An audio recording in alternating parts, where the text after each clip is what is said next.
Pessoal, muito boa noite, sejam todos muito bem-vindos. Vamos iniciar a nossa aula. Nessa oração inicial, vamos colocar aí a saúde do nosso Santo Padre, o Papa Francisco. Rezemos.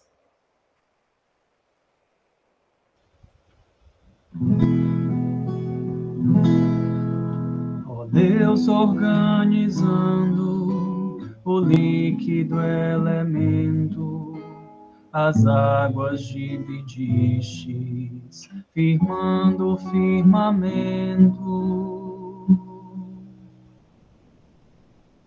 As nuvens fazem sombra, os rios dão frescor, assim tempera a água, dos astros o calor.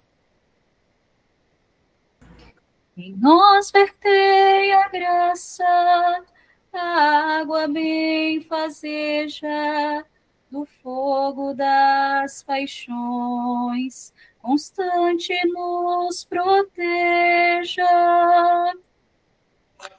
Que a fé encontre a luz, espalhe o seu clarão, que nada impeça a alma no impulso da ascensão.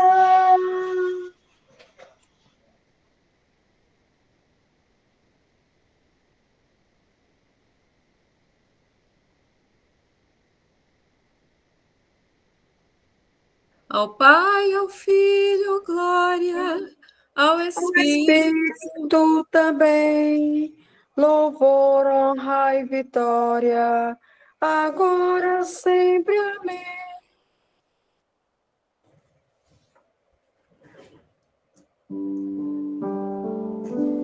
Pai nosso, que estais no céu, santificado seja o vosso nome. Venha a nós o vosso reino, seja feita a vossa vontade, assim na terra como no céu. O pão nosso de cada dia nos dai hoje. Perdoai-nos as nossas ofensas, assim como nós perdoamos a quem nos tem ofendido. E não nos deixeis cair em tentação, mas livrai-nos do mal. Podemos sentar. Quero mais uma vez dar boas-vindas ao nosso querido professor Daniel, seja bem-vindo. Vocês já conhecem da outra aula, da aula passada. Hoje aí vamos aprofundar um pouco mais no assunto que ele iniciou. Então, caneta e papel nas mãos, olhos atentos e boa aula.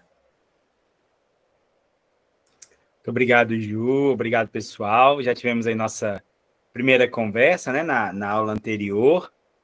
É uma alegria, mais uma vez, estar aqui com vocês, poder partilhar um pouquinho sobre a palavra de Deus.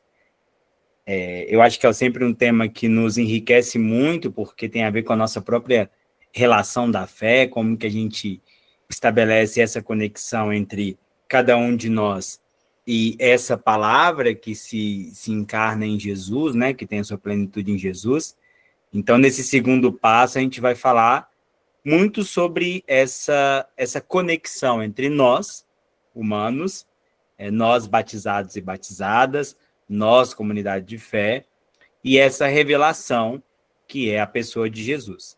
Então, na aula passada, a gente vai ver logo aqui no início da aula de hoje, a gente falou um pouco sobre a natureza, né? O que é esse revelar-se? O que significa revelar? O que significa revelação divina?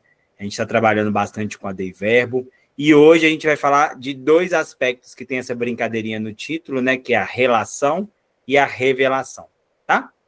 Mas, só para recordar, quem está vendo aí a aula gravada pode encaminhar as suas questões depois para o pessoal da organização do curso também, para que a gente possa ajudar no esclarecimento das dúvidas. E quem estiver aqui participando ao vivo, né, de maneira síncrona, também pode me interromper na hora que quiser, tiver alguma dúvida. É sempre importante que a gente deixe os passos bem esclarecidos para que lá na frente, quando a coisa ficar um pouco mais complexa, a gente não tenha aí nenhuma dúvida de conceito, tá bom? Então, fiquem à vontade, pode me interromper. Sei que vocês vão aguentar o meu sotaque por mais ou menos 1 hora e pouquinho antes da gente ir para a atividade de grupo, mas prometo que vai ser profundo, mais leve, tá bom? Prometo que vai ser profundo, mais leve a nossa aula de hoje. Então, vamos lá. Começando, então, nós vamos para o momento das memórias, né? O que nós lembramos do nosso último encontro? O que nós lembramos da aula anterior? Bom, nós começamos com o que é revelar-se. A gente colocou um espelho, a gente falou do que é revelar, sobre revelar um segredo, revelação de um time, a gente falou de vários aspectos dessa palavra, revelação. Depois, em seguida, a gente falou prévias da revelação, aí já dentro da nossa história de fé, como que a palavra de Deus vai demonstrando-se antes da plenitude da revelação que se dá em Jesus. Então, há um caminho, há uma preparação, são as primícias, né? Aqueles primeiros passos da revelação, as prévias da revelação. Depois, a gente falou de liberdade divina e revelação, tanto a liberdade de Deus, então Deus revela-se porque ele é livre para isso, porque ele quer, porque ele deseja, ninguém obriga Deus a se revelar, ele revela na gratuidade. E também há uma liberdade que nos é concedida, uma liberdade divina que Deus nos dá, que é aquilo que nos permite conectar ou não com essa revelação. Então, quando Deus nos dá a capacidade de ser livres e escolher os nossos caminhos, ele também nos dá esse dom de acolher ou não aquela revelação que ele entrega para cada um de nós. Depois a gente tem um movimento que é de Deus ao ser humano. Deus revela a si mesmo num movimento de divino para humano, mas numa estrutura muito mais profunda, que é Deus revela do divino ao humano, transformando-se, assumindo, fazendo de si mesmo a plenitude da humanidade, que é Jesus. Então, não é só uma revelação de Deus ao humano, no sentido de alguém que está num patamar superior, que vai falar para alguém inferior, mas é uma revelação do curvar-se, do tornar-se. Deus se torna humano para nos ensinar a ser humano em plenitude, tá? Então, também teve essa outra passo. Depois falamos que não haverá uma nova revelação. Aqui a gente traz algumas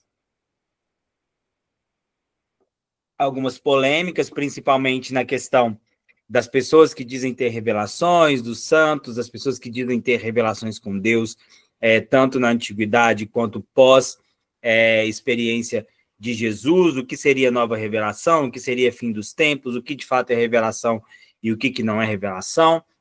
A gente entrou também nas discussões, principalmente dos movimentos neopentecostais, que vão falar também do cristianismo muito revelado, não só dentro da nossa tradição, mas em outras tradições cristãs, e como que a Igreja Católica não entende a revelação assim, porque a revelação para os cristãos católicos já foi dada em Jesus. Então, não tem uma nova revelação. Tudo aquilo que nós precisamos, tudo aquilo que nós vamos ter como suporte para a nossa vida de fé, já nos foi dado em Jesus. Bom, depois há uma revelação pessoal histórica.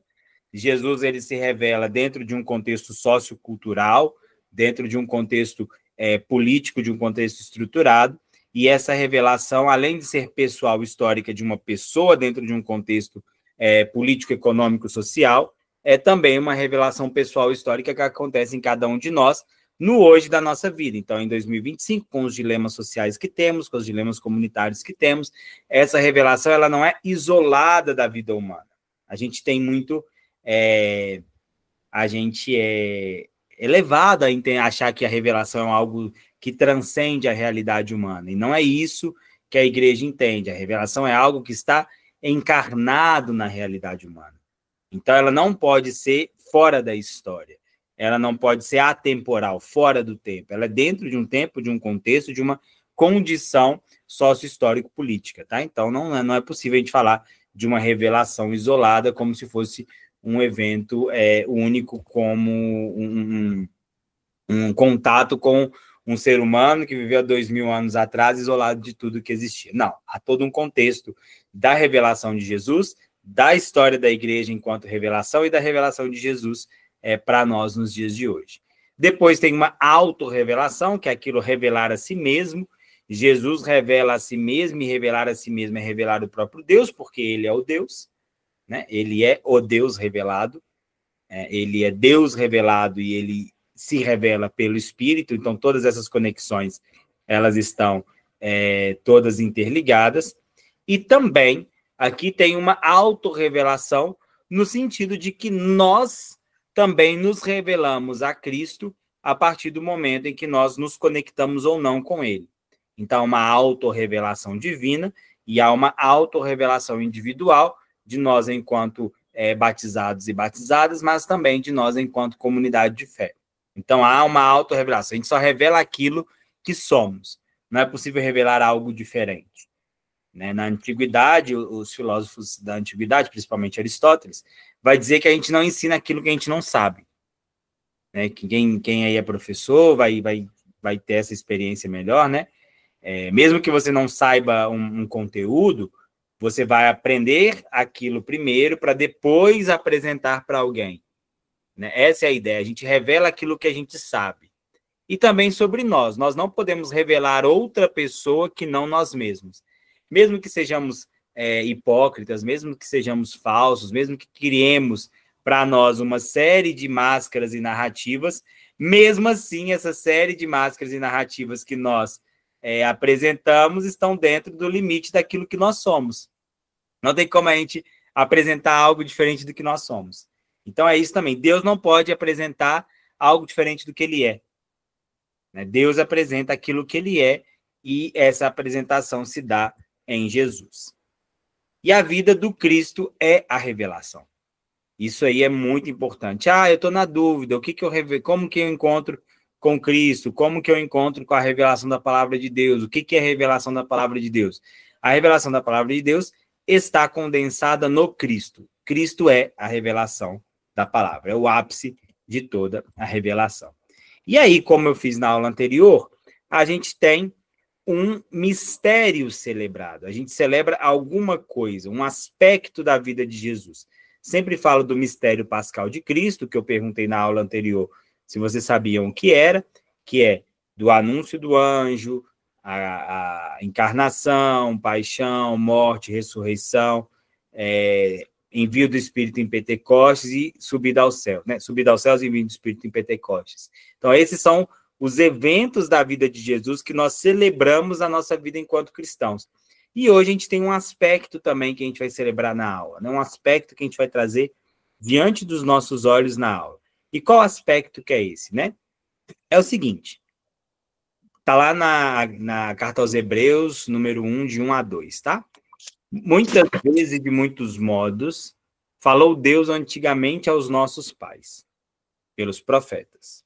Nesses dias, que são os últimos, falou-nos por seu Filho, a quem fez herdeiro de todas as coisas e pelo qual também criou o universo. Sendo o Filho o esplendor da sua glória e imagem da sua substância, tudo sustenta com sua palavra poderosa. Então, esse é o aspecto que a gente vai falar de hoje do mistério pascal. A revelação é uma pessoa. Uma pessoa que tem nome, história e contexto, essa pessoa é Jesus. E aí eu trouxe essa tradução do Lecionário de Portugal, porque ele mantém uma palavra que a gente não tem no Lecionário do Brasil, que é a palavra substância. Quando fala assim, o Filho é a imagem da substância divina. O que isso quer dizer, gente? Na teologia ou na filosofia medieval, na filosofia antiga, todas as coisas têm uma forma e uma substância. Tá? Vamos pensar aqui na matemática. A matemática, a gente pode desenhar no quadro ali um círculo. Aquilo é a forma do círculo, é a ideia de círculo, é o conceito de círculo. É aquilo que cognitivamente a gente pensa quando a gente dá um indicador de círculo. Quadrado, triângulo, a geometria é bom para esses exemplos.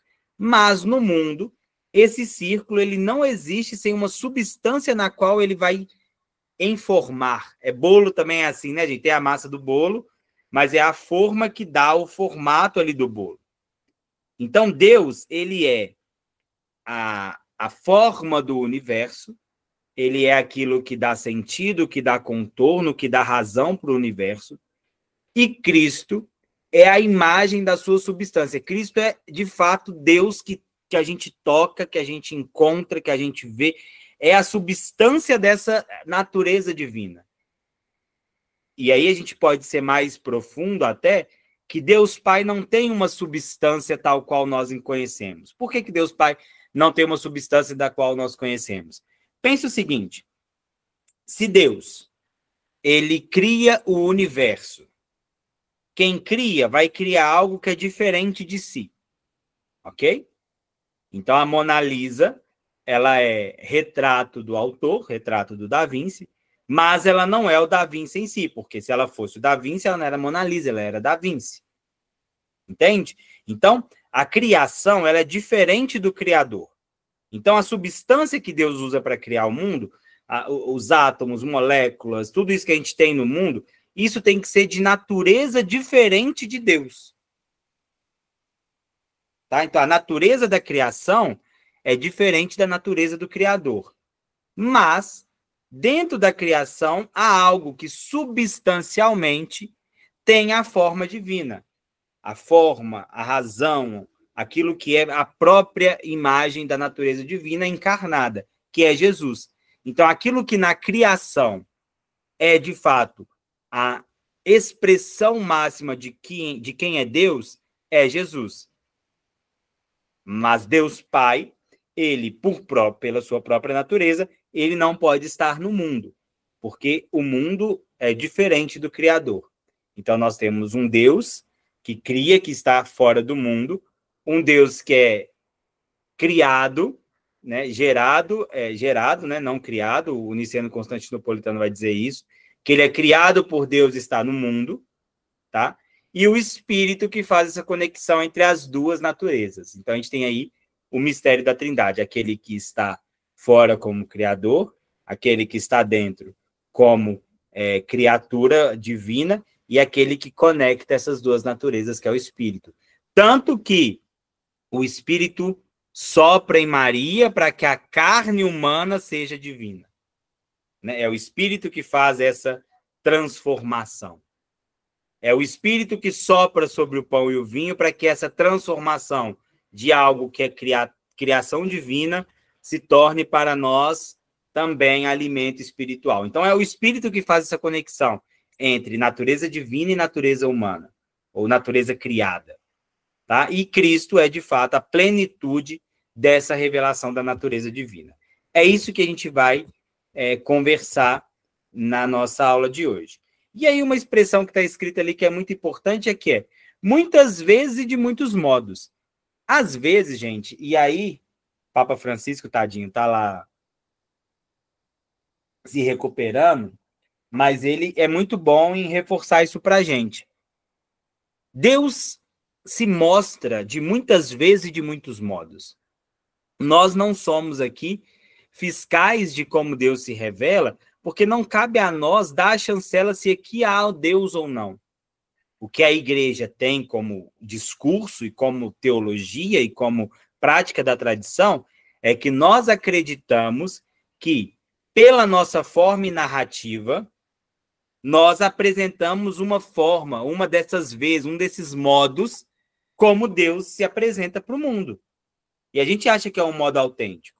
Mas o próprio texto bíblico fala, Deus se apresentou de muitas vezes e de muitos modos. Né? Existem sensibilidades múltiplas. E essas sensibilidades múltiplas são capazes de compreender aspectos da revelação. Mas nós, cristãos e cristãs, acreditamos que há um modo especial dessa revelação que nós cultuamos enquanto comunidade. E esse modo especial de revelação que nós cultuamos enquanto humanidade é a própria vida de Jesus. E aí, como isso vai aparecendo de muitos modos, de muitas maneiras, e isso vai acontecendo enquanto nós estamos vivendo a experiência de fé, nós temos que dizer que a trajetória da revelação de Deus, ela não é uma trajetória pontual. Aconteceu aqui em Jesus, pronto, acabou. Não.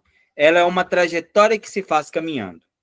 Por isso, né, até fazendo uma analogia ao nome do curso, né, nós estamos aqui dentro do aspecto do caminho. O caminho é essa ideia de que a gente vai se desenvolvendo, a gente vai se amadurecendo, a gente vai se encontrando com Jesus a partir do caminho. É uma trajetória que se faz caminhando. Uma homilia belíssima que eu vi esses dias nos fala que o maior inimigo... não foi belíssima, não foi esses dias que eu vi, não foi uma pessoa, não. Foi no filme Conclave, não sei se vocês viram Conclave já, mas é um filme muito interessante. Tem uma das homilias lá no Conclave que ele fala que o inimigo do cristão, o maior inimigo do cristão é a certeza. E é isso, né?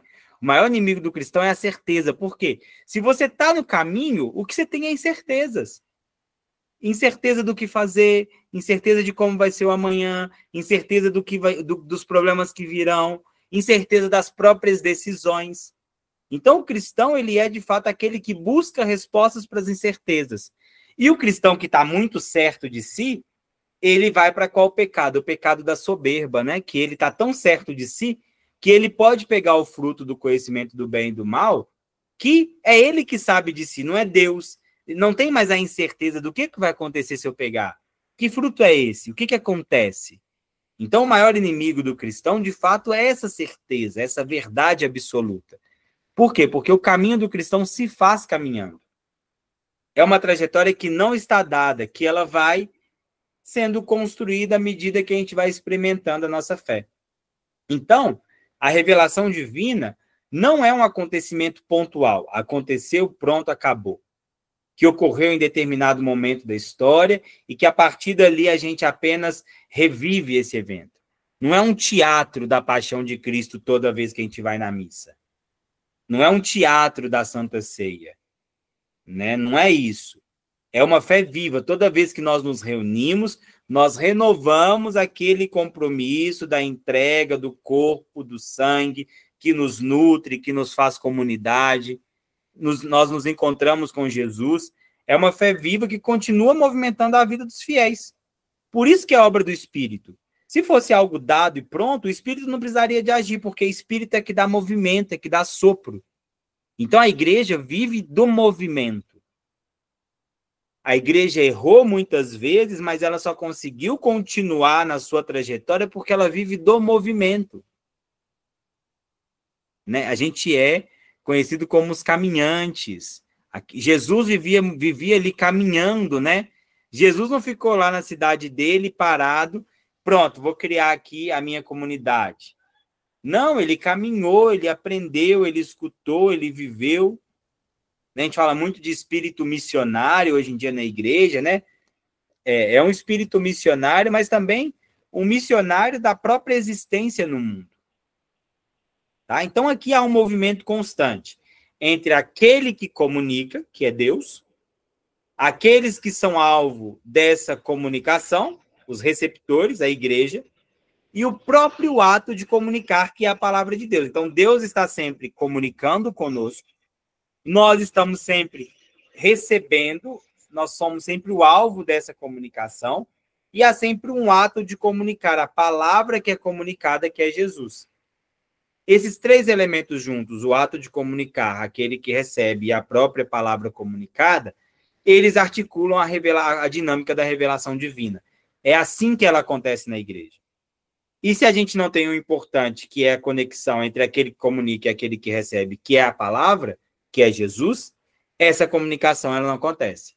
Então fica a gente cheio de certezas, achando que está sabendo, Fica Deus tentando nos falar a todo momento, sem que a gente escute, e Jesus fica ali perdido no meio de tudo, né? Bom, e o que é relacionar-se com Deus? Isso é uma pergunta importante, né? O que é relacionar-se com Deus? Se alguém perguntasse para vocês agora, nesse momento assim, o que você responderia sobre o que é relacionar-se com Deus? Pensa aí, só um minutinho. O que significa para você relacionar-se com Deus? Não é para responder para mim, não. Só pensar um pouquinho.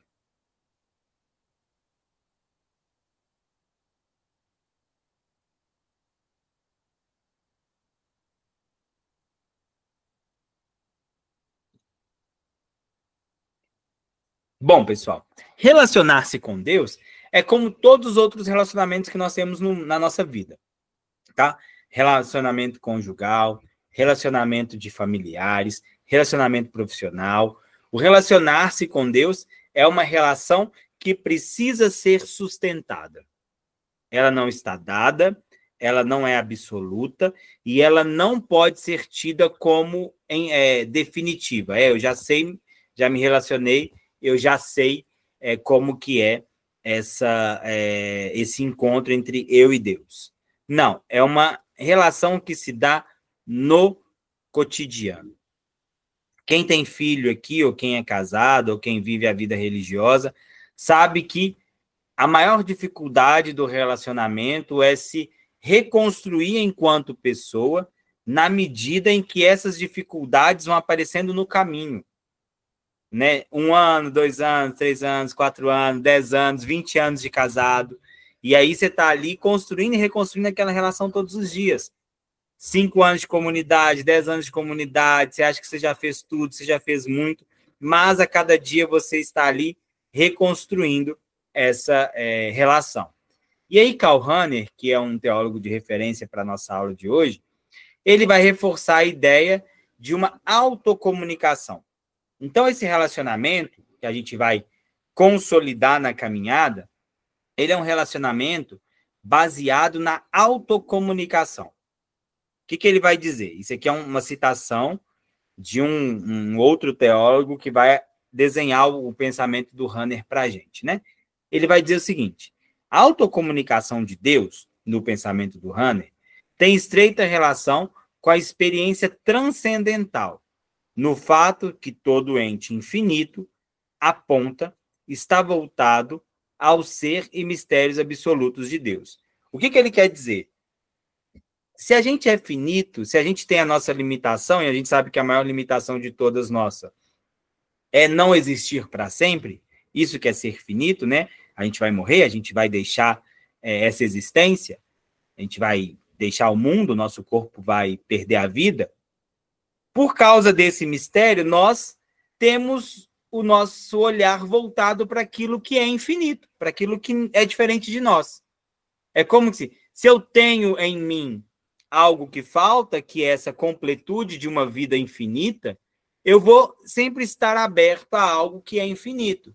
E aquilo que é infinito, o mistério absoluto da infinitude, o mistério absoluto da perfeição, para nós cristãos católicos, é Deus. Então, eu que sou finito, vou sempre estar aberto para aquilo que é infinito, que é o próprio Deus. Se eu estou aberto a isso que é infinito, que é o próprio Deus, eu que sou finito, não consigo alcançar essa infinitude. Isso é um conceito mais filosófico, mas a ideia é, aquilo que é finito não consegue, porque tem seus limites, tornar-se infinito. Tá? Então, Deus precisaria autocomunicar a sua infinitude para que nós pudéssemos acessá-la. E como que ele faz essa autocomunicação da sua infinitude? A partir de Jesus. Tá? Então, aquilo que era infinito se torna finito para que nós que somos finitos pudéssemos nos encontrar com ele. E Jesus viveu essa finitude a todo limite, gente? O que vocês acham? Jesus foi finito de todas as maneiras possíveis? Sim, porque ele morreu. Tá? Essa é a marca da nossa finitude, é a morte. Então, nós cristãos, nós não podemos negar a morte de Jesus. Porque é morrendo que ele nos demonstra que ele viveu a finitude de maneira plena. Então, aquele que é infinito, assume uma natureza finita para que nós pudéssemos nos conectar com ela, e ele vive essa natureza finita até o final, até a sua existência mais profunda e dolorosa, que é a morte. E aí, vivendo a sua natureza finita até a morte, até o seu fim, ele resgata em nós a possibilidade de sermos infinitos. E nós somos infinitos absolutos na presença de Deus. Tá? E aqui ele não está falando necessariamente de uma ressurreição da carne, o nosso corpo vai sair desse mundo, vai para um outro mundo, um lugar onde está todo mundo de branco. Isso aí é coisa de pessoal espírita, né? A nossa fé não está ligada a isso. A gente não acha que a gente vai ganhar uma recompensa, um corpo no nosso lar. Não é isso. Deus está dizendo que por nós vivermos a esperança da nossa finitude de maneira plena, nós vamos encontrar a nossa natureza eterna em Deus. Essa é a nossa esperança, nossa salvação, a nossa saúde, né? E aí, dessa forma, voltando ali no texto do teólogo, já na transcendência, o ser absoluto se apresenta como constitutivo interno e não somente como horizonte extrínseco. Difícil essa parte, mas o que é? O infinito já não está mais longe, no horizonte extrínseco, longe da gente. Ele agora, por causa da encarnação de Jesus, esse infinito ele apresenta numa natureza interna nossa, mas não interna no coração, no meu interior. Interna porque já faz parte da nossa natureza humana atingir essa infinitude, essa divindade, porque Cristo nos mostra o caminho. Então, compreendida assim, dessa maneira, a autocomunicação de Deus ao sujeito espiritual consiste em Deus tornar-se imediato para o ser humano mediante o conhecimento e o amor. Então, ele se torna possível de conhecer mediante o amor e o contato que nós podemos ter com ele a partir da sua autodoação. A autodoação de Deus, de tornar-se condição e possibilidade para conhecer e amar ele de forma imediata, é o que caracteriza essa autocomunicação. Né? Ele comunica aquilo que ele é por natureza, a partir da nossa natureza, e é um ato de Deus para nós. Tá? Tá dando para entender até aqui? Tá ficando confuso? Porque essa é a parte mais difícil da aula, esses conceitos aqui de autocomunicação, de infinitude e finitude, de tornar-se próximo e imediato. Oi, Denise. Professor Daniel, peço desculpa a todos, mas eu estou anestesiada. Eu fiz um procedimento dentário agorinha à tarde. Sem problema. Por isso que eu cheguei atrasada. Eu vou pedir desculpa, eu não estou aguentando, eu estou com muita dor aqui, eu tenho medicação para tomar. Eu vou pedir desculpa e eu vou acompanhar a aula, mas eu não tenho condições nem de falar, porque foi feita uma abertura, eu estou com muita dor. Fique tranquila.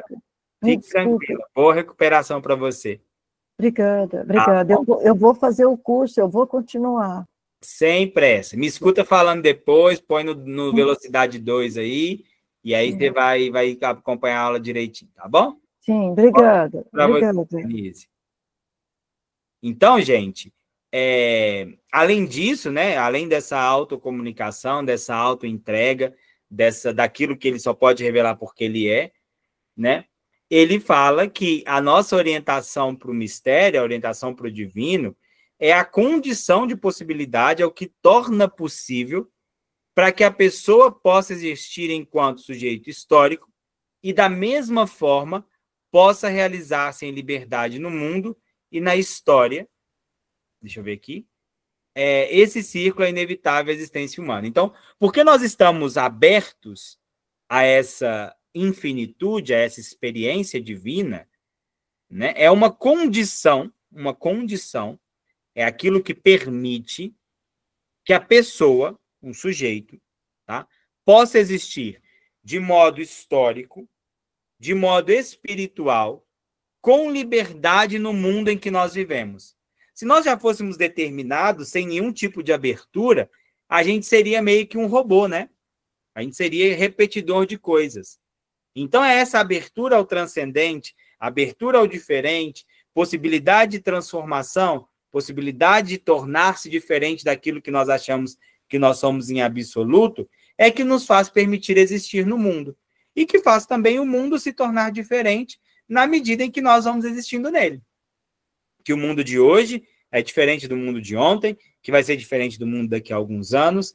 É essa nossa condição de estar abertos que nos tornam pessoas capazes de se tornar diferentes à medida em que vamos nos encontrando com Jesus. Dá para se tornar diferente de outra maneira? Pior? Ser ruim no mundo? Gerar contendas, injustiça? Claro, a gente vê isso a todo momento. Gente que a gente achava que era legal e foi dominado por certo discurso e agora é uma pessoa diferente, né? Isso acontece a todo momento.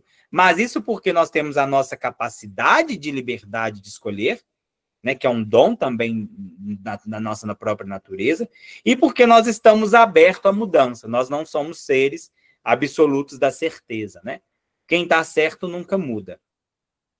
Bom, e aí, para o filósofo, para o teólogo Karl Rahner, Deus não se limita a criar um mundo diferente dele. Lembra que eu falei que o mundo é diferente de Deus?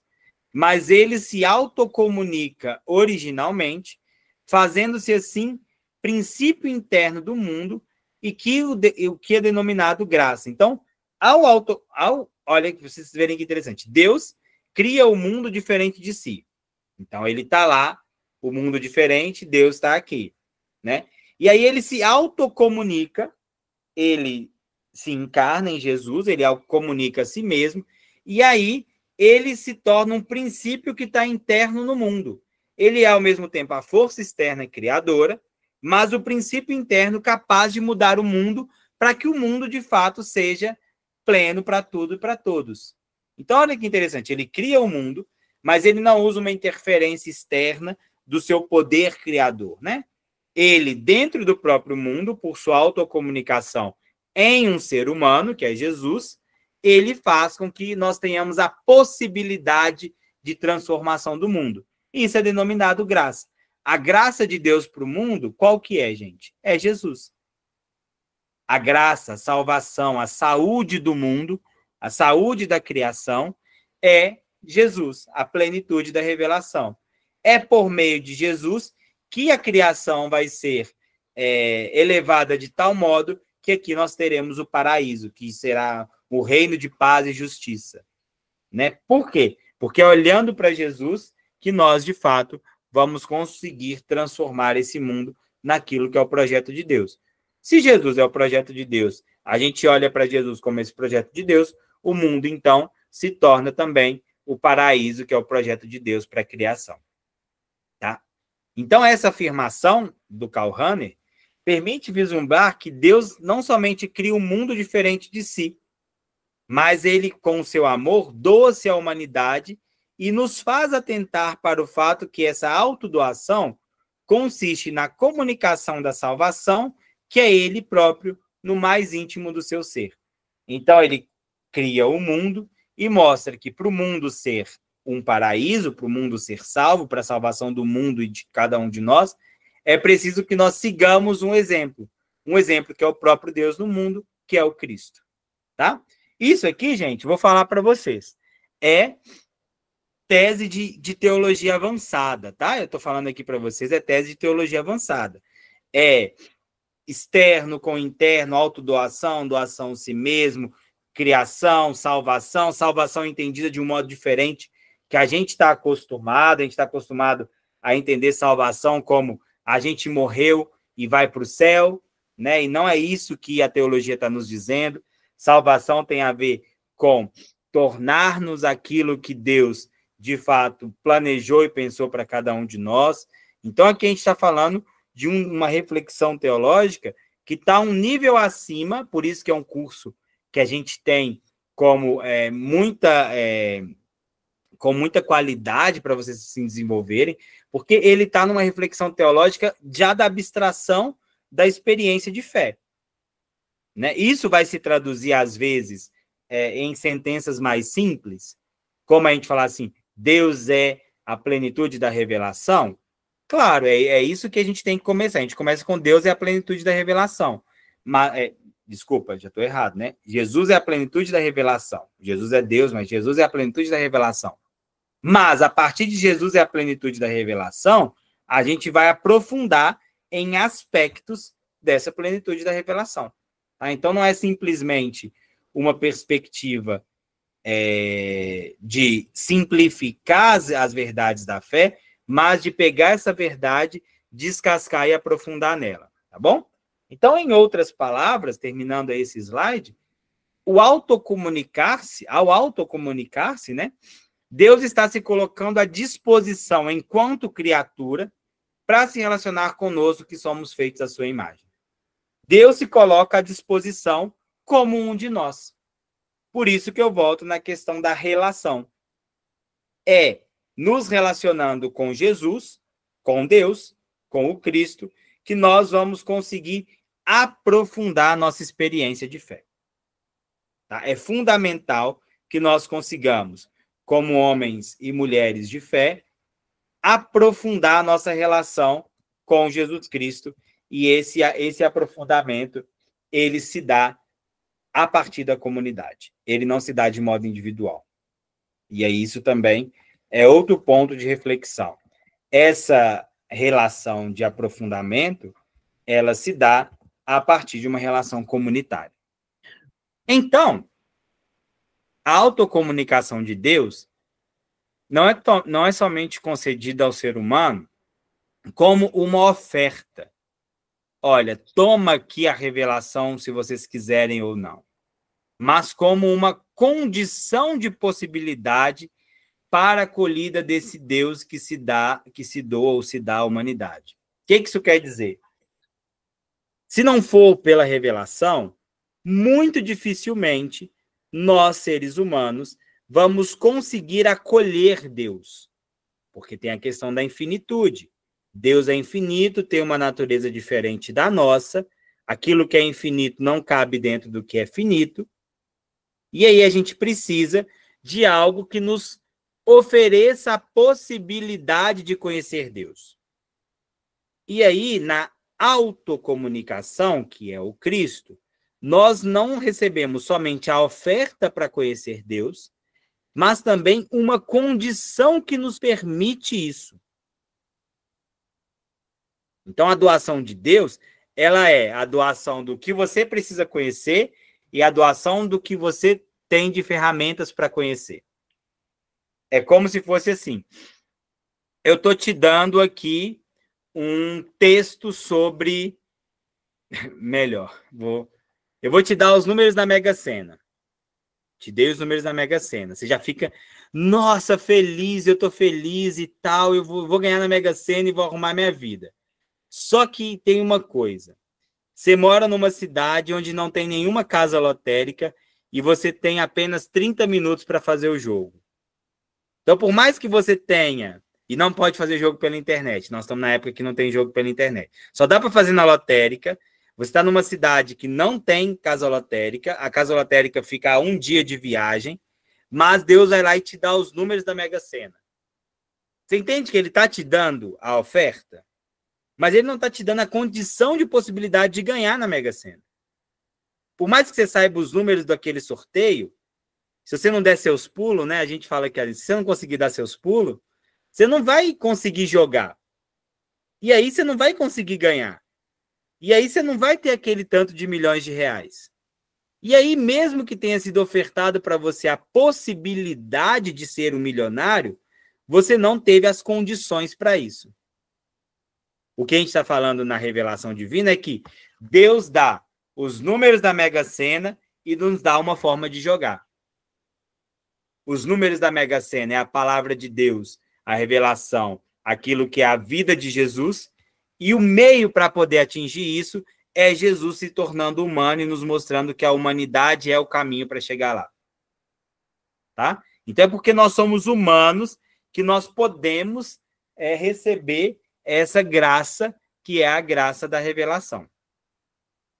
Por isso, gente, esse dom, essa autocomunicação, deve ser recebida como livre acontecimento e liberdade divina. Ou seja, volta naquela coisa. Não podemos forçar ninguém a assumir para si essa revelação divina. Dito com outras palavras, novamente, a autocomunicação de Deus é, ao mesmo tempo, a salvação e a condição de possibilidade para que a pessoa a receba. Por isso, constitui a razão e o conteúdo da salvação. Podemos dizer que Deus não é somente a causa eficiente, mas também a causa formal. Aqui é filosofia, tá? Causa eficiente é aquilo que faz, causa formal é como se faz. Ele não é só a receita do bolo, mas ele também é o ingrediente e o forno que fazem o bolo acontecer, tá? Ele é como fazer e ele é, ao mesmo tempo, tudo aquilo que nós precisamos para fazer que dê certo. Então, a revelação divina, ela é a razão, a nossa racionalidade, o caminho, o discurso para ser feito para a nossa salvação, e ela também é a salvação. Então, por isso que vocês já viram alguns, até irmãos evangélicos, falar assim, não há salvação fora de Cristo. Né? É isso. A salvação é o Cristo. A salvação não é algo que está para além do Cristo. A salvação não é quando o mundo for diferente. O mundo vai ser diferente porque Cristo já nos mostrou como ser diferente. Cristo é, ao mesmo tempo, o discurso da salvação e, ao mesmo tempo, a salvação. Por isso que a nossa fé, a nossa experiência, ela tem que ser cristocêntrica, ou seja, com Cristo no centro da nossa fé. Tá? Ela não é para além do Cristo. Ela é no Cristo, por Cristo, em Cristo, com Cristo, através de Cristo, junto com Cristo. Cristo é o centro da nossa experiência de fé. Por isso nós somos cristãos. E aí a gente sabe que uma série de denominações cristãs, uma série de denominações que se dizem cristãs, elas não têm Cristo como centro. E aí, de fato, a gente vai criticar essa autorrevelação, porque elas estão revelando outras coisas. A gente pode dizer que elas não revelam Deus? Não, porque a gente viu lá que Deus pode se mostrar de muitos modos, por muitos caminhos. Mas, ao mesmo tempo, nós cristãos acreditamos que pode ser um caminho muito mais árduo, que estão buscando o infinito através de outras coisas, quando a gente está buscando o infinito através da nossa condição de possibilidade, que é o finito em Jesus. Deu para entender um pouquinho, pessoal? Sendo assim, o encontro com Deus se dá a partir da liberdade, em Cristo e por meio de Cristo, tal como a Dei Verbum nos recorda. Cristo é o ápice e a fonte da revelação. Então, isso aqui é ensinamento fundamental para a gente hoje. A revelação se dá pela liberdade, em Cristo e por meio de Cristo, porque Cristo é o ápice e a fonte da revelação. Ok? Tranquilos? Vou voltar aqui antes da gente passar para o nosso trabalho. Em 50 minutos, esse tanto de coisa que eu apresentei, deu para vocês entenderem, deu para vocês assimilarem quais são as principais dúvidas. Eu queria tirar as dúvidas e esclarecer os conceitos antes de propor o trabalho de grupo para vocês. O que vocês acharam? O que ficou marcado? Qual foi aí o elemento que deixou aí vocês com mais dúvida ou com mais inquietação, ou que despertou aí essa curiosidade também nesse momento, a partir dessa reflexão da autocomunicação e dessas diversidades de conceitos teológicos e filosóficos que a gente trabalhou. O que vem à mente de vocês aí? O que vocês pensaram?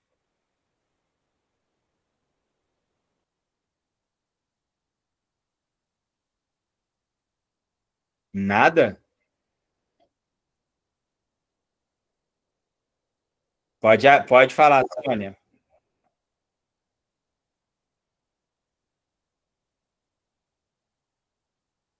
Eita. Tá me ouvindo agora? Sim, agora sim. Tá. É o seguinte, o que você disse aí, tudo isso, né? A gente sempre aquela esperança, né, de que um dia vamos para um paraíso, né, e algo assim, que não está aqui, não é verdade? Mas seria assim, como que essa autocomunicação de Deus, esse Cristo que veio aqui, encarnou, então você disse que a gente vai transformando, não é isso? Tudo aqui. Então seria o quê? É como se a gente fosse assim, resgatar esse mundo mesmo, fazer dele o paraíso? Isso, boa, Sônia. A segunda parte está certa. O paraíso para os cristãos não é uma realidade para além do mundo. É tornar esse mundo o mundo de paz e justiça, o reino de Deus. O reino de Deus se faz aqui. Não é um reino para além desse mundo. Né? E aí essa segunda parte da reflexão Cristo nos dá a sua palavra, né? Cristo é a palavra que se dá para nós, para que nós possamos fazer desse mundo um mundo justo. Por isso que o mundo precisa dos cristãos, para que a gente ajude a tornar esse mundo o nosso paraíso, né? Então, a escatologia, quando até Cristo será tudo em todos, não é uma escatologia pós-vida, num lugar especial, onde a gente vai imaginário, onde a gente vai encontrar os nossos entes queridos. Eu sei que quando eu falo isso é muito duro, tá, gente? Porque a gente foi criado numa trajetória de fé muito marcada por um céu, um lugar onde a gente vai encontrar com Deus, né? Mas a fé cristã inicial não tem muito essa ideia de paraíso onde a gente vai viver o reino de Deus. O reino de Deus, ele é aqui. E aí, se a gente for bem fiel e conseguir encarnar isso, a gente vai resgatar esse mundo. E aí, Sônia, a gente vai lembrar dos irmãos, vão estar todos nós aqui vivos e ressuscitados, porque essa memória de amor vai estar entre nós. A gente vai lembrar da contribuição da Sônia, do Daniel, dos nossos filhos, nossos avós, todo mundo que ajudou a construir. Então, a comunidade vai continuar viva. Né? Agora, o que acontece com a gente depois que a gente morre, isso aí é mistério. Isso a gente não sabe. Né? E porque não é sobre isso que o Evangelho está falando. O Evangelho está falando sobre o mundo ser o mundo como o Criador imaginou. Né? Que a gente vai passear no jardim com ele. Que o mundo não vai ter injustiça, que todo mundo vai ter dignidade e tudo isso. Agora, o que acontece após a nossa morte, aí é mistério. A igreja não está preocupada aqui com isso. Né? Até porque não dá para saber, né, gente? Não dá para saber. É isso que a igreja não está preocupada com esse aspecto da nossa vida. Mas é um pouco disso, Sônia. A gente vai desconstruindo, é isso mesmo. Ok, obrigada. De nada. Tem alguém com o nome da Márcia, mas eu sei que não é a Márcia. Tá. Você tá com o microfone ligado, mas a gente não tá te escutando. Vixe.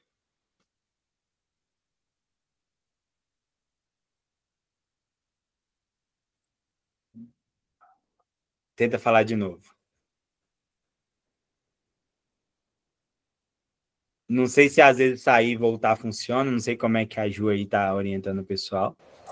Provavelmente sair, voltar e atentar para quando entrar, permitir o uso do microfone. Ah, tá bom. Beleza, vamos lá então. Enquanto ele vai e volta, mais alguém com alguma dúvida? Esse aspecto escatológico do mundo aqui, da autocomunicação e a salvação se darem aqui, né? Isso de fato traz um nó na cabeça.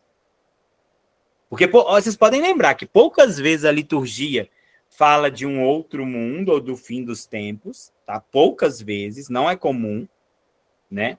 E olha que interessante, quando a gente fala vinde Senhor Jesus, que a gente acha, os nossos irmãos evangélicos falam muito da vinda de Jesus, né? No mundo, no final dos tempos. Olha que interessante, a gente fala logo depois ali da oração eucarística, quando a gente faz a aclamação, né? Todas as vezes que comemos este pão e bebemos este cálice, anunciamos, Senhor, a vossa morte, proclamamos a vossa ressurreição. Vinde, Senhor Jesus. Olha que interessante. Onde que é o vinde, Senhor Jesus? É ali, agora. Quando come o pão e quando bebe o cálice, a gente pede que o Senhor venha no meio de nós, né? Ou tem outras também que falam Maranata, vinde, Senhor Jesus. tudo tem a ver com o momento atual. A gente quer Jesus aqui. Até porque, gente, na verdade, eu vou falar sincero do meu coração.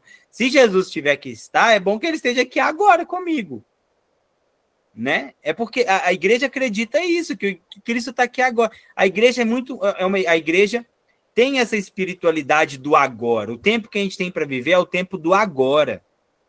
Né? As leituras, os textos, né? O texto do Natal, por exemplo, nasceu hoje para nós um Salvador.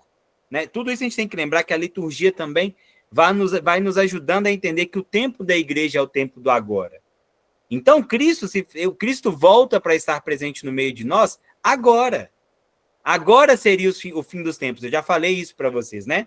O fim dos tempos, o tempo da vinda de Jesus é agora, é a vinda na igreja, é a vinda no meio de nós. Então, a gente vai criando uma certa narrativa que vai contrapondo com aqueles que esperam o arrebatamento, as almas que serão levadas para os céus, que vão ser mandados para o inferno, né? Teve uma vez que o Papa Francisco brincou, mas as pessoas ficaram bravas com ele, né? Que ele fechou o inferno. Não sei se vocês lembram dessa coisa. Já tinham fechado o purgatório, né? E aí o Papa Francisco foi lá e fechou o inferno. Porque ele falou o seguinte, gente, se Deus é tão misericordioso, a gente acredita na justiça, a gente acredita nisso, eu, como um fiel, eu não acredito que exista alguém no inferno. É diferente da inexistência, ou da falta de comunhão com Deus, mas um lugar onde a gente é punido, fica lá no fogo eterno, pagando os nossos pecados, isso para o cristianismo foi obra da Idade Média. A Idade Média criou o inferno para a gente. O que o cristão, principalmente do cristianismo primitivo, entendia como inferno, entre aspas, se você morre sem cultivar a relação com Deus, você deixa de existir, porque você não tem com quem se relacionar. É a falta de relação, o afastamento de Deus é a inexistência. Agora você não vai ficar padecendo num lugar onde tem lá um fogo, nananana. Isso é da mitologia grega, que eles vão lá no inferno buscar gente toda hora, né? Volta, vai lá e busca, e enfrenta o cão de 3 cabeças, vai com barquinho, traz alguém de volta, aí volta o herói lá para buscar. Essa coisa de inferno é muito do imaginário ali da cultura greco-romana. E aí a Idade Média pega essa ideia, né? Vão botar medo nas pessoas. Como que elas vão acreditar? A partir da cultura do contrário. Então a gente prega medo, então eles vão querer ser bons com medo de ser punido, tá? Mas a gente vai aprofundar um pouquinho mais isso. Quem está com o da Márcia não está conseguindo abrir mesmo o microfone. E o Anderson quer contribuir ali com a fala. Pode falar, Anderson. Boa noite, Daniel. Boa noite a todo mundo. Boa noite. É bem bacana essa reflexão, embora ela que vai exigir da gente rever a aula, os conceitos, porque, como você mesmo disse, né, nós estamos vindo de uma catequese, não que eu não estou falando da catequese propriamente dita, né, da devolutiva de sacramental, que é infelizmente a realidade brasileira, mas da forma como que a religião vai se apresentar, as pessoas apresentam para nós, né? E aí os conceitos ficam um pouco pesados. Mas trazendo um pouco mais aí para o palpável, como você mencionou nos textos da liturgia, é bem interessante que realmente esta realidade, ela está na liturgia, a gente não percebe, como no início da oração eucarística. Ele está no meio de nós. E aí nós parecemos que dizemos de qualquer jeito, né? E aí a gente, se eu disse que ele está no meio de nós, o vinde, Senhor Jesus, é também o tempo presente. Ele já está, ele está. Esse vinde ele está. Né? E a gente quer colocar Deus longe, parece, né? E aí, um outro ponto de vista dele estar no meio de nós é o que Agostinho vai mostrar dessa relação com Deus na doutrina cristã. Eu só posso relacionar com Deus na relação com o próximo. Aí vem a eclesiologia. Então a gente quer relacionar, eu quero relacionar com Deus. Aí a gente vê o evangelho de ontem. E o próximo? Como que tá? Então Deus se revela justamente no próximo, na comunidade. Você falava esse cuidado que a gente tem que ter, que muitas vezes a gente fala assim, Deus me revelou e papapá. Nós temos a graça da igreja, da tradição da igreja, do magistério, da revelação ser eclesial. Né? E isso aí é uma riqueza muito grande. Ou seja, então se nós queremos essa relação com Deus, ela se dá na comunidade, na palavra que está na comunidade. Né? Isso é muito importante reforçar. E aí, aproveitando um pouco do que o Anderson falou, Tem muito burburinho agora sobre a situação da saúde do Papa, né? E tem um testemunho muito interessante da própria experiência de enfermidade do Papa, é que ele vive ela de maneira coletiva. É muito, muito bonito, porque ele está sempre rodeado de pessoas, ele não está isolado, né? Ele vive essa enfermidade com uma comunidade dele, uma comunidade que cuida dele, tem médicos, tem enfermeiros, tem pessoas que estão acompanhando ele no quarto, mas ele reza, ele come, ele lê o jornal com o pessoal lá, ele está trabalhando no quarto, né? E ele, inclusive, pediu para que, isso é inédito na história da igreja, tá, gente? Ele pediu para que boletins diários sobre a saúde dele também fosse compartilhado, porque a experiência da enfermidade também é coletiva, né? Então, essa experiência da revelação, ela nos ensina como viver no mundo, né? Não é um mundo de segredos, de individualidades a todo custo, de isolamento. Olha o tanto que a gente sofreu quando a gente precisou de se isolar, né? Na época do coronavírus. E aí tem uma imagem dele também lindíssima na Praça São Pedro, sozinho, rezando, né? E aí é o contraponto entre ele sozinho na Praça de São Pedro rezando e ele agora cercado de gente junto com ele no momento em que ele está passando por uma situação de saúde delicada. Então, acho que é um exemplo que a gente tem também dessa coisa de comunidade, né? É muito bonito a gente perceber que essa coisa da revelação, e aí coisa eu estou dizendo para simplificar, né? Mas que esse aspecto da revelação, ele não é um aspecto individual. É uma comunicação que se dá numa relação coletiva, porque o Espírito na igreja, ele nos congrega na coletividade, né? E tem a ver com a eclesiologia, e vai ter a ver também com a dinâmica pastoral, que é o derramamento dessa palavra nas nossas ações no mundo, e aí, de fato, a gente vai ver isso de várias e várias maneiras, né? Mas acho que é importante a gente pegar esse exemplo. Estou dando um exemplo do agora, porque a gente vive o agora, e agora a gente está com um Papa doente no hospital, de um jeito que a gente ficava assim, nossa, será que o Papa morreu? Será que não o Papa? Agora a gente sabe lá no boletim diário, o Papa está quase morrendo, o Papa melhorou, o Papa tomou antibiótico, o Papa levantou hoje. E aí a gente está acompanhando, porque a gente é a comunidade que ele se importa. Ele não está fazendo aquilo ali pela mídia, ele está fazendo para deixar a gente juntinho dele. E aí, assim, eu tenho certeza que o que for para acontecer, vai acontecer com a consciência da coletividade. E se ele morrer um dia, ou não, um dia vai morrer, ele é finito como nós somos, né? Mas quando acontecer esse fato, nós não vamos ser pegos de surpresa. Por quê? Porque nós somos a comunidade dele. E eu acho que a gente tem que aprender a fazer isso também nas nossas comunidades, nos nossos grupos, nas nossas famílias, né? Eu acho que é uma experiência que o Evangelho nos ensina. Jesus também pediu para o povo dormir com ele no horto quando ele estava sofrendo. Vão lá comigo, vamos vigiar comigo. Ele não queria ficar sozinho. Tanto que a dor maior que Jesus sente é a dor do abandono. Olha que interessante. Jesus sofre várias e várias dores, mas a dor última dele, vivendo a angústia da humanidade, é a dor do abandono. E é isso, acho, que faz a gente se afastar de Deus, né? Quando a gente abandona essa relação. Por isso que a revelação tem a ver com uma relação. E aí a gente volta aí no conceito principal da aula, né? Vamos lá, Ju, pode falar.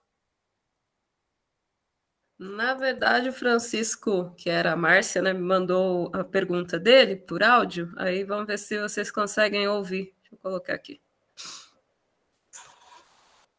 Você pode dizer para mim, porque é grande. Eu primeiro queria fazer uma colocação a respeito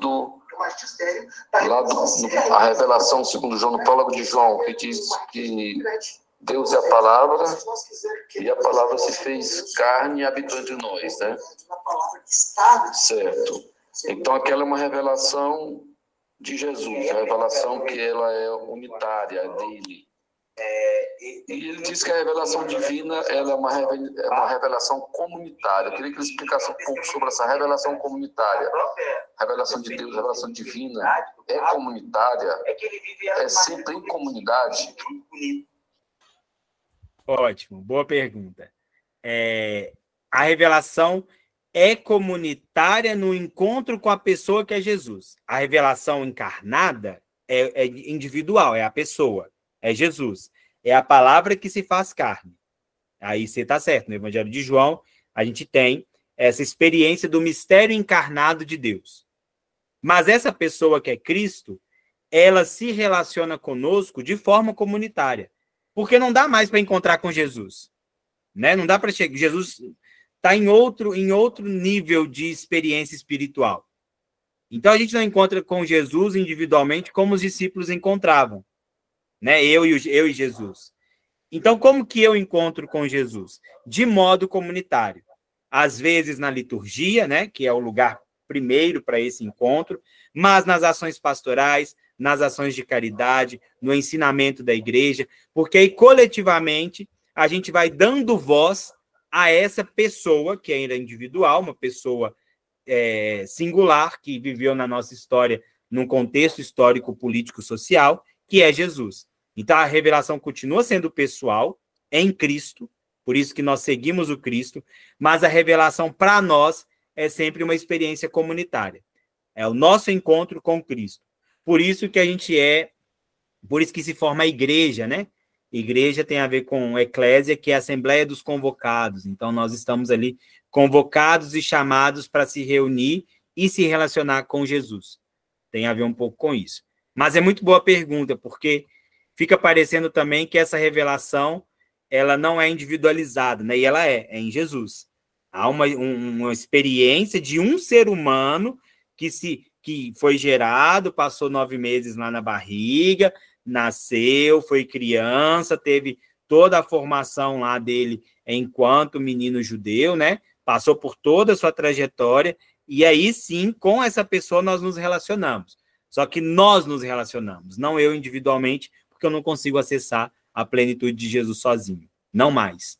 Talvez os primeiros discípulos tivessem essa experiência. Mas poucas vezes, né, ele conversa só com um discípulo. Geralmente ele conversa com os discípulos, é uma vida muito comunitária ali. Uma vez ou outra ele se dirige individualmente para alguns dos discípulos, né?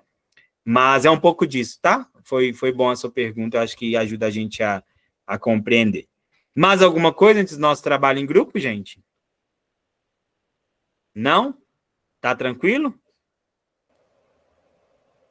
Então tá. Quantos somos aí, Ju, para a gente dividir o trabalho em grupo? 35. 35. Dá 5 grupos de 7, não é isso? Tirando a gente? Tirando a gente. Tá, então pode ser 5 grupos de 7, que aí tem bastante gente para conversar, tá? Eu vou falar o que a gente vai fazer e aí vocês vão ter o tempo nos grupos de 7 pessoas para discutir, tá bom?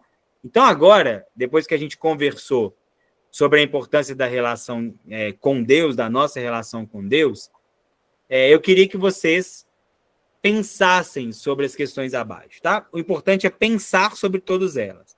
Conversem, usem o tempo para pensar sobre elas e, na medida que vocês conversarem ali, vejam o que vocês gostariam de partilhar com nós sobre elas, tá? Não é para responder, é para, depois que pensou nas perguntas, partilhar alguma coisa.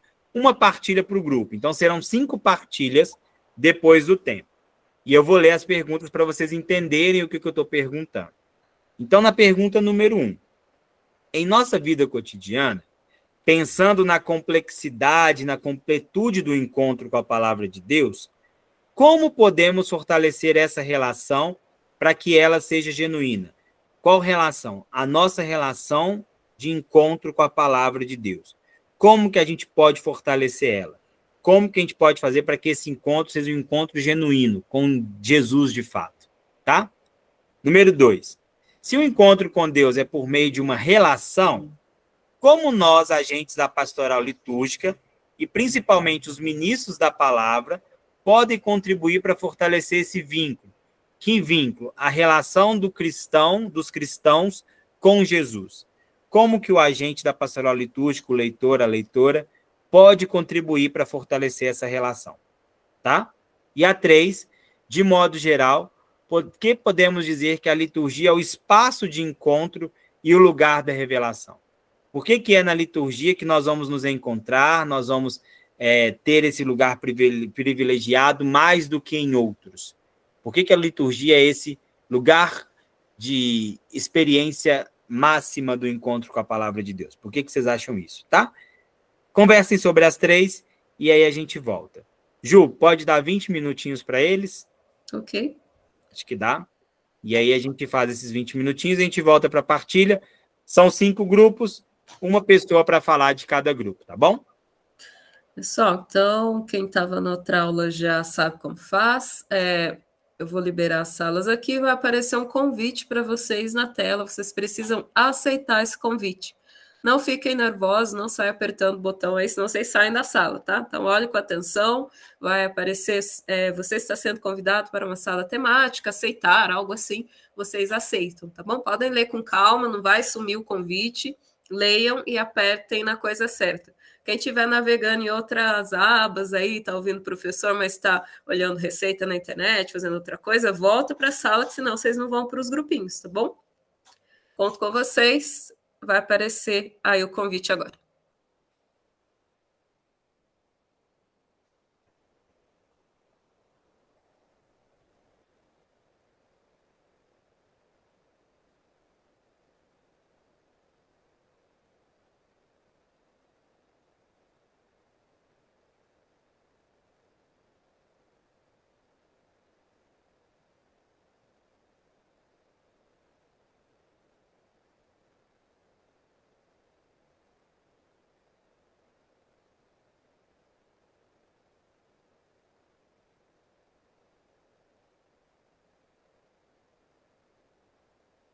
Bom, é isso. O pessoal que vai assistir a aula gravada, eu convido a fazer esse exercício também. É um tempo que a aula vai ficar em silêncio, né? O vídeo vai ter uma pausa. Então, aproveite e faça esse exercício, ainda que apenas você responda as questões e depois participe da partilha com os grupos também, a hora que voltarmos, tá bom?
todo mundo voltando. Deu para conversar, pessoal? Rapaz, posso falar? Pode, já quer falar do seu grupo de uma vez? Não, não é nem isso. A gente conversou tanto das experiências aqui que a gente nem conseguiu responder a segunda e a terceira questão. Não tem problema. Na hora de falar, vocês falam um pouquinho do que vocês conversaram da primeira, tá bom? Tá bom, então. Tá bom. Não é uma coisa que tem que responder tudo, não. Era um espaço para vocês conversarem mesmo. Tá ótimo. Muita informação e pouca anotação, mas vamos lá. Sem problemas. Vamos começar? Eu vou falar um grupo 1, e aí quem tiver em um grupo fala, e depois a gente vai passando para os outros. Não tem número de grupo, não, tá? Aí só os grupos falarem. Então, quem quer começar? Qual grupo quer começar? Pode ser o meu? Então, vamos lá. Fala aí pra gente, Maria José, como foi a discussão do seu grupo? Foi excelente. Muitas experiências, aprendizado e troca, né? Porque a gente acha que é só a gente que tem aquele nervosismo na hora da leitura, na hora de se pronunciar lá na frente, alguma coisa que você vai falar. Mas a gente vê que as outras pessoas falando também, você vê que não é só você que tem essa dificuldade. Aí isso é muito bom. Uhum. Entendeu? E como que foi em relação a como vocês podem fortalecer para que essa relação com Jesus seja mais genuína, já que é uma relação mais com genuína, pessoa, né? como que pode? O que vocês falaram sobre isso? Eu coloquei, assim, foram as irmãs que colocaram e eu também coloquei a minha resposta. A gente pegou e juntou todas. Sim, sim. Que temos que estar aberto a novas experiências, estarmos dispostos a estar no lugar do outro, nos colocarmos a serviço e estarmos dispostos a servir e ter uma convivência de paz, uma convivência de partilha, de perdão e de entendimento. Porque Deus, a gente enxerga Deus no nosso irmão em Cristo Jesus. Sim. Foi mais ou menos assim. Muito bom, muito bom. Obrigado, viu? Foi bom saber que esse espaço foi para vocês partilharem. Obrigado. Obrigada também. Alguém de outro grupo, um segundo grupo aí, também pode falar para a gente como foi o momento de partilha. Eu vou, então, falar do nosso grupo. Vamos lá, Juliana. A gente falou um pouquinho assim também, né? Trouxe um pouquinho das experiências e da forma como a gente percebe. E aí, nessa questão dessa relação genuína, né? De como que a gente pode fortalecer. É a questão da escuta atenta da palavra, que a gente pode fazer através da leitura orante, através da nossa oração, pedindo auxílio do Espírito Santo, né? Que a gente falou dessa abertura que é a nossa vida, e que ela se faz no contexto de abertura com o mundo, que é essa relação construída também com os irmãos, para que a gente esteja sempre atento, né, para a realidade da comunidade também, para a nossa individual, óbvio, que a gente chega, né, mas que a gente tenha esse olhar mais amplo. E também, assim, para que quando a gente vá fazer o anúncio, a gente tenha propriedade daquilo que a gente está anunciando, que a gente testemunhe com a nossa vida e que a gente fale com segurança, com firmeza, com propriedade, né, com autoridade, como Jesus fazia.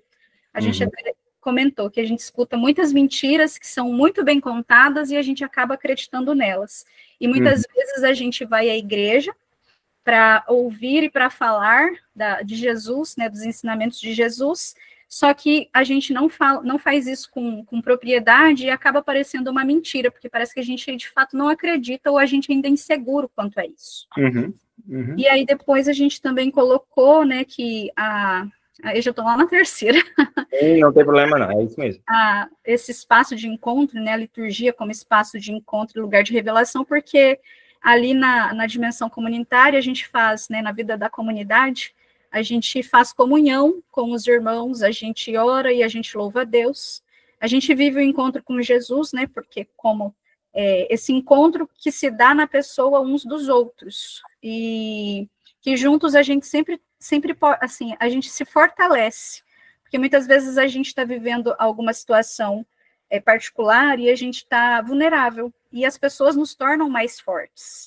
E manter sempre essa abertura para que, enquanto comunidade, a gente possa ajudar uns aos outros, tanto no entendimento, quanto no segmento, né, desse testemunho vivo mesmo. E foi isso. Muito bom, muito boa reflexão também. Fiquei feliz que foi um espaço para vocês amadurecerem também um pouco daquilo que eu disse, né, assim como o grupo da Maria José. Obrigado, Juliana, e obrigado a todo mundo do grupo da Juliana. Próximo de outro grupo, gente, um terceiro grupo. Nascimento vai falar agora. Então, vamos lá, Nascimento.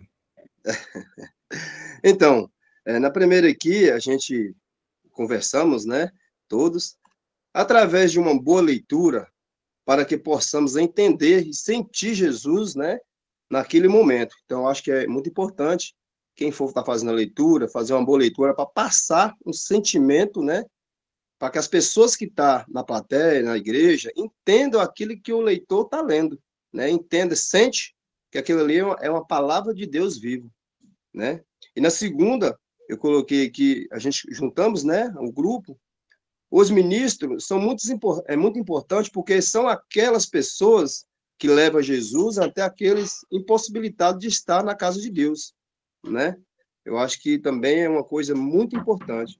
E a terceira aí, a gente colocou aqui, através da liturgia possamos, em comunidade, encontrar na palavra de Deus, viva, né, com Jesus.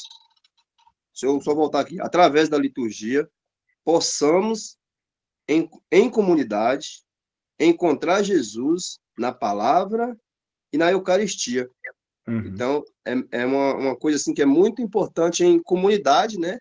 A gente todos juntos, né? Naquele momento ali. Então, acho que isso aí ajuda muito, né? No crescimento, na comunidade. Então, esse momento ali naquela hora ali com Jesus, em comunidade, eu acho que é um momento muito que a gente possa ficar bem pertinho mesmo de Deus, né? Estar bem coladinho com Ele. Bom, obrigado. Muito bom. Vamos lá, então. Depois eu vou comentar um pouquinho de todos, tá?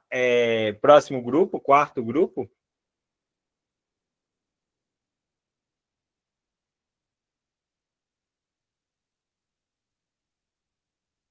Alguém aí de um quarto grupo? Eu, Carla aqui. Vamos lá, Carla. Então, conversamos muito, as anotações foram poucas, igual eu havia falado, né? Uhum. Mas, assim, resumindo, oração, né? Ter acolhimento, tem que ter acolhimento, e ter a prática, né? A partilha da palavra. Às vezes eu entendo de uma maneira, o irmão entende de outra, e aquilo ali é um complemento, né?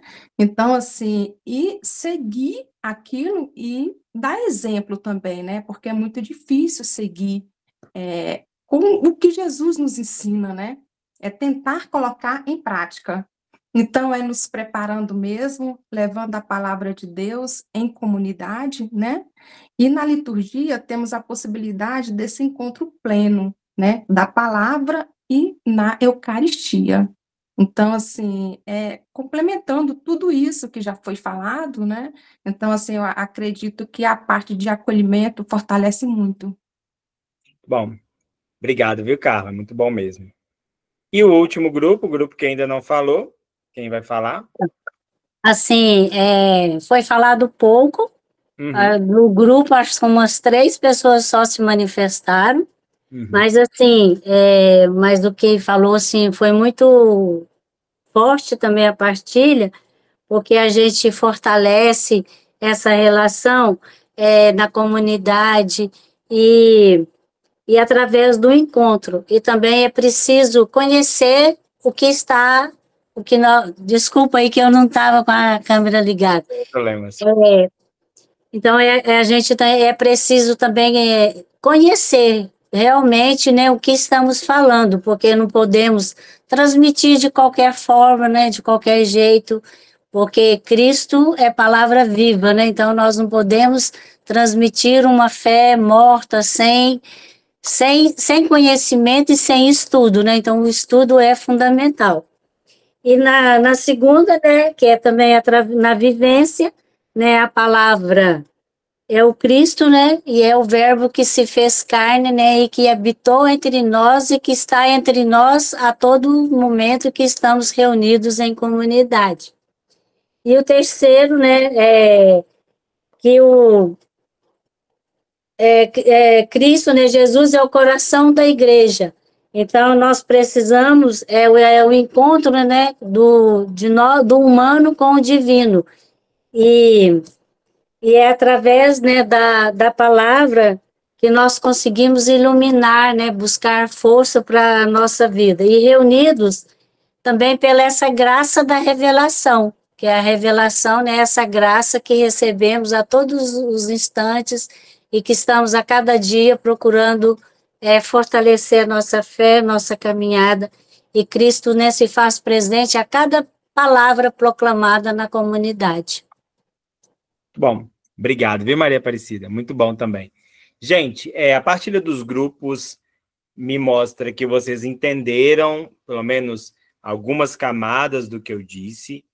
Eu acho que quando isso vai para a nossa prática pastoral, acaba tomando outra roupagem. Eu acho que isso é mais difícil de fazer mesmo, né? Eu queria só, antes da gente passar para a oração final, indicar algumas coisas que são importantes da aula de hoje, né?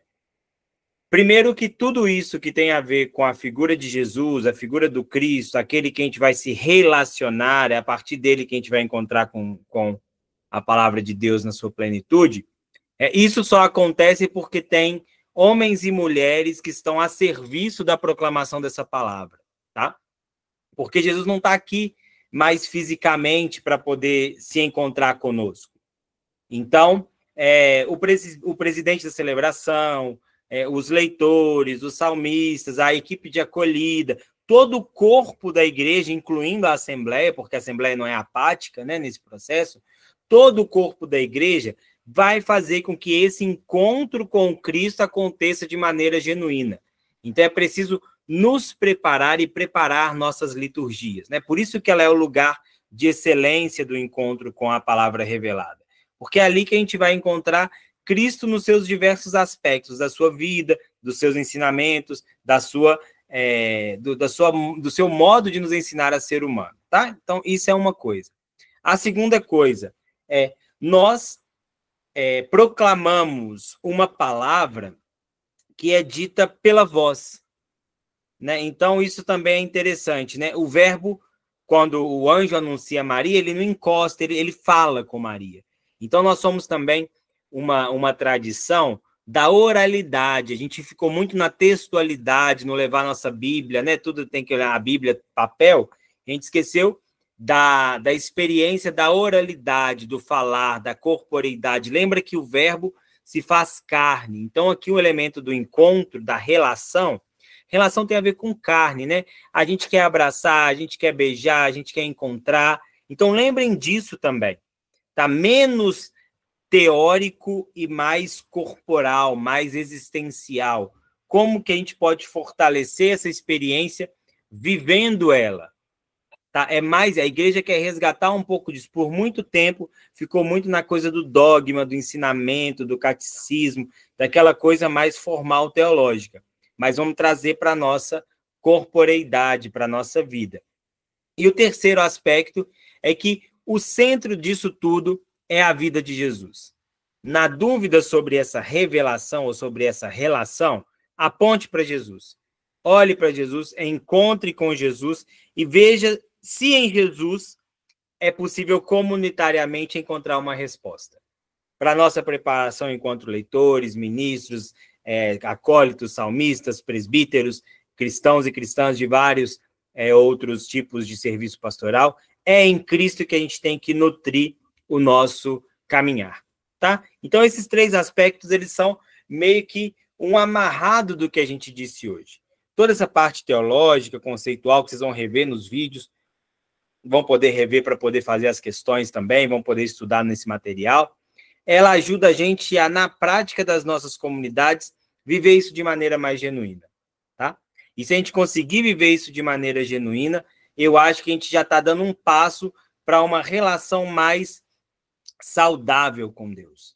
Saudável no sentido de mais original, de mais verdadeira. E a gente vai fortalecer nossa relação, e relações fortalecidas são muito mais autênticas. Tá bom? Bom, agradeço. Ah, pode perguntar, Sueli, diga. Tá desligado. Abre o microfone aí pra gente. Desculpa, mosquei. Eu gostaria que o senhor me tirasse uma dúvida. Uhum. O inferno não existe? Ou o que seria o inferno? Tá. Na tradição do cristianismo primitivo, o estar no inferno, ou morrer e ir para um inferno, seria uma inexistência. Você deixa de existir porque você não está em comunhão com Deus, tá? Essa seria a ideia inicial do cristianismo primitivo. O inferno como lugar de sofrimento daquelas pessoas que não foram boas nessa vida e tudo, isso vem da teologia medieval, isso já está superado, tá? Então, o inferno enquanto lugar, conceito, a gente não tem como dizer se existe ou não, porque nenhum de nós aqui morreu, né? O próprio Cristo mesmo não fala de inferno, não tem essa construção de inferno. O que a Sagrada Escritura vai falar é do lugar do inexistente. É como nós não estamos em comunhão, quando nós morremos, nós deixamos de existir, tá? Mas não tem uma punição. Deus seria muito sádico se ficasse punindo as pessoas. É muito contrário à própria ideia de Deus, tá, gente? Deus não... Eu, não, pelo menos, não acredito que o nosso Deus, expressado por Jesus, ficasse lá torturando alguém. Então, o cristianismo da Igreja Católica mantém a imagem de inferno por causa da tradição medieval, mas, do ponto de vista teológico, do refinamento da nossa fé, esse lugar não é um lugar que a gente acredita realmente que exista, né? É mais essa coisa da inexistência, do não se relacionar, de ficar esquecido, porque a gente não está em comunhão com Deus, tá bom? Mas tortura, sofrimento, isso não tem nada a ver com o cristianismo, né? Tortura, sofrimento, fazer uma pessoa pagar pelo que ela fez em vida. O cristão, ele não acha que isso seja muito cristão, né? Falar que a pessoa tem que pagar tudo que ela fez não é muito cristão, não. Tanto que o evangelho desse final de semana fala ao contrário, né? O evangelho do final de semana fala exatamente ao contrário. Ama seus inimigos, reza por eles, dê a outra face. Então, a gente não é muito vingativo, não. A gente é muito mais misericordioso do que vingativo. Então, a ideia de inferno ela é muito mais inculturada de outras expressões religiosas do que nossa mesma. Tá bom? Mas agora, se existe ou não, só quando a gente morrer, né? Aí não vai dar para... Não, eu fiquei matutando aqui, porque a gente reza, livrai-nos do fogo do inferno. Sim. Por isso que eu digo, mas daí não liguei. O credo, porque o credo tem essa relação de livrai-nos do fogo do inferno, que é livrai-nos do abandono, do isolamento, dessa separação, né? Livrai-nos do fogo do inferno e levai as almas todas para o céu. Tem a ver com essa distinção, que nos livrar do inferno é levar as almas todas para o céu. Olha que interessante, né? Então não tem o inferno, é nos livrar dessa dor, dessa tristeza, do mundo injusto. O inferno, para ser real, o inferno ele pode existir na Terra. Essa é a ideia, né? Um mundo onde a gente se afasta do modelo de Jesus é o próprio inferno, porque tem injustiça, tem sofrimento. Então não é Deus que está ali fazendo a gente sofrer isso, né? É a nossa própria desobediência. Então, quando livrai-nos do fogo do inferno, é livrai-nos de um mundo assim, livrai-nos de uma existência assim, né? Leve todas as nossas almas para o céu. É menos pós-vida e mais sobre aquilo que eu estava falando da salvação. Daniel. Isabel. Eu sempre pensei que a figura do inferno fosse essa. Aqui, nós vivemos um mundo cheio de muita provação, de muita inimizade, de muita falta de estar no lugar do outro, se colocar no lugar do outro. Então, eu acredito que o inferno seja esse lugar que nós estamos aqui, é um mundo de provas e expiações, né, que a gente passa e vive com tanta dificuldade, e que nós precisamos estar sempre nos colocando no lugar do outro. Então, aprender a ser comunidade, a viver a comunidade, viver o bem comum, que é isso que é difícil para todos nós, né? Eu quero muito para mim, quando chega para dar para o outro, né? Por isso que quando as pessoas falam assim, comunismo, ai, parece que é uma coisa muito, muito aleatória, mas quando Jesus esteve na Terra, ele pregou muito isso. Olha, todo mundo tem direito de ter as mesmas coisas, de comer bem, de estudar, de viver bem, né? Então, acho que o inferno talvez seja aqui, esse momento que a gente está vivendo com tanta insegurança, né? E que nós precisamos estar chegando perto de Deus. É isso mesmo. Essa é a compreensão que nós temos, assim, numa teologia mais encarnada, mais libertária, que vai entender que Cristo propõe um reino de Deus que a gente vai conseguir pela graça nesse mundo. E também aí o inferno também pode ser feito nesse mundo, né, gente?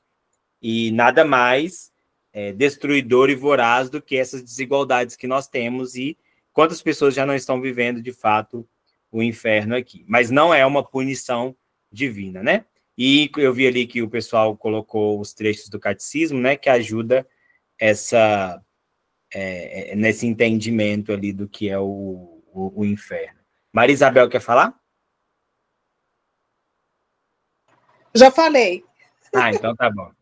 É porque tá a mãozinha levantada aqui. Então é isso, pessoal. É um tema que vai dar para a gente discutir depois um pouquinho mais, tá? Mas espero que dê para a gente abrir a nossa mente em relação a isso. Tirar a ideia lá medieval do inferno com os capetinhas, com os tridentes lá, e começar a entender como que isso tem a ver com o nosso cotidiano, a nossa responsabilidade de fé. Tá bom? Ju, já passei do tempo aí para a gente rezar. Fique à vontade, a sala é sua. Gente, muito obrigado. Espero ver vocês na terceira aula. Vocês ainda vão ter notícias minhas aí, tá bom?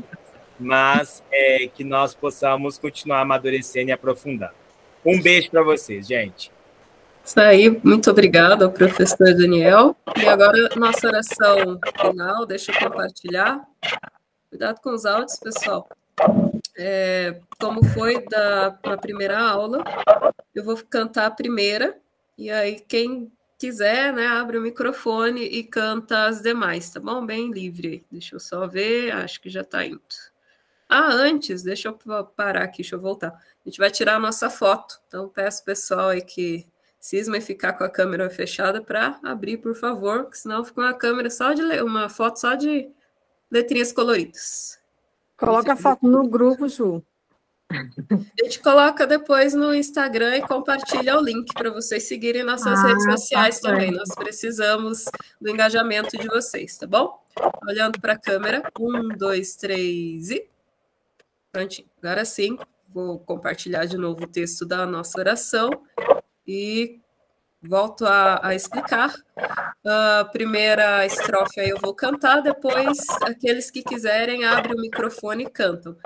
Tentem, assim, não cantar dois ao mesmo tempo, porque senão fica um som atropelado, da eco e tudo mais. Pois não, Anderson? Agradecer a presença de todo mundo, mas reforçar que tem que tomar cuidado com os dedinhos nervosos. Tem áudio ligado, pessoal, deixa desligado. Não mexa com aquilo que ainda não está na hora de mexer. Controla a ansiedade. Faz bem exercício de controlar a ansiedade. Tá bem?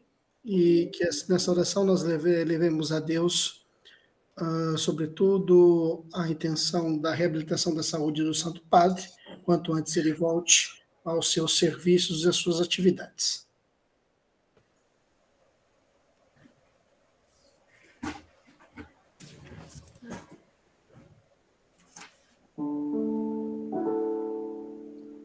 Senhor, me escuta e responde, sou fraco e necessitado, me salva, sou teu amigo, teu servo em ti confiado.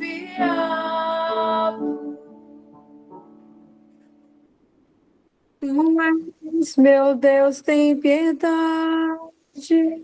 O dia todo te invoco, alegre coração. Pra ti, Senhor, eu me volto.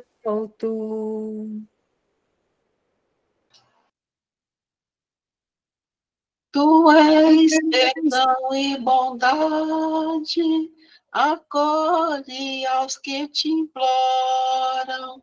Atende agora esta prece, no meu sofrer me consola. Na angústia chamo por ti, pois tu respondes, Senhor. Que Deus faria o que fazes, ninguém te iguala em amor. Os povos todos virão louvar a tua majestade. Tu fazes grandes prodígios, só tu és Deus de verdade.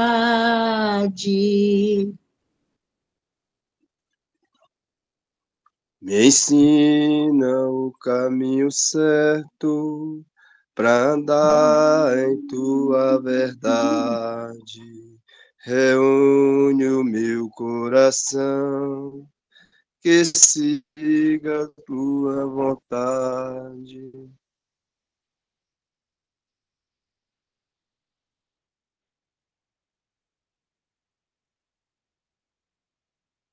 De coração agradeço, tão grande amor tens por mim.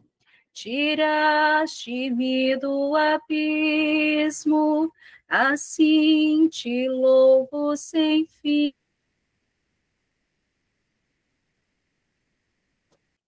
Me dá tua força, Senhor, teu servo vem libertar, e aqueles que me odeiam, calados hão de ficar.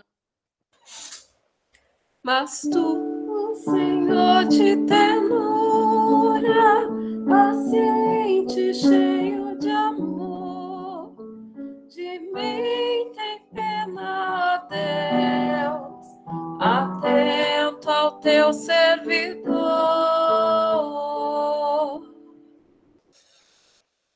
Furiosos se levantar, querendo me derrubar. Contigo não se incomodam, altivos querem matar.